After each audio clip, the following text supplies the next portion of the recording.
వెంకటేశ్వర స్వామి అనంత ఆల్వార్ల నుండి ఎందుకు పారిపోయాడో మీకు తెలుసా? తెలుసుకుందాం రండి.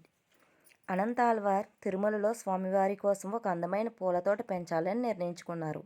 ఆ తోట కోసం ఒక బావి తవ్వాలని సంకల్పించి ఎవరి సహాయం తీసుకోకుండా తన గర్భిణీగా ఉన్న భార్యతో కలిసి పని మొదలుపెట్టారు.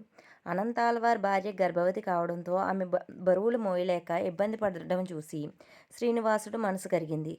స్వామివారి ఒక చిన్న బాలుడి రూపంలో వచ్చి ఆమెకు సహాయం చేయగలిగారు.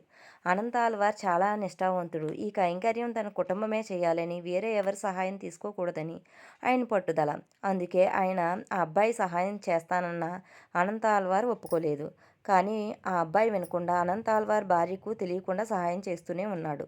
దీనివల్ల ఆ పని వేగంగా జరగడం గమనించిన అనంత ఆల్వార్ అనుమానం వచ్చి ఆ అబ్బాయిని గమనించారు. తన మాట వినకుండా భార్యకు సహాయం చేస్తున్నాడని కోపంతో చేతిలో ఉన్న పారను అబ్బాయి మీదకు విసిరారు.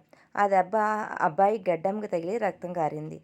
దెబ్బ తగలగానే ఆ బాలుడు అక్కడి నుండి పారిపోయి నేరుగా ఆనంద నిలయంలోకి వెళ్ళిపోయాడు. అనంత ఆలవారు వెంటబడి లోపలికి వెళ్ళి చూసేసరికి అక్కడ విగ్రహ రూపంలో ఉన్న వెంకటేశ్వర స్వామి గడ్డం నుండి రక్తం కారుతుంది. వచ్చింది సాక్షాత్తు భగవంతుడే అని తెలుసుకున్న అనంత ఆల్వార్ కన్నీళ్లతో క్షమాపణ కోరారు. స్వామివారు నవ్వుతూ, నీ భక్తికి మెచ్చాను, నీ దెబ్బ నాకు తగిలినా అది నాకు ప్రీతికరమే అని చెప్పారు. ఆ రోజు స్వామివారికి గడ్డానికి తగిలిన గాయానికి అనంత ఆల్వార్ పచ్చకర్పూరం అద్దారు.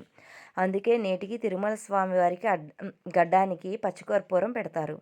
అనంత ఆల్వార్ స్వామిని కొట్టిన ఆ పారను నేటికి తిరుమల ఆలయ మహద్వారం దగ్గర కుడివైపున గోడకు వేలాడదీసి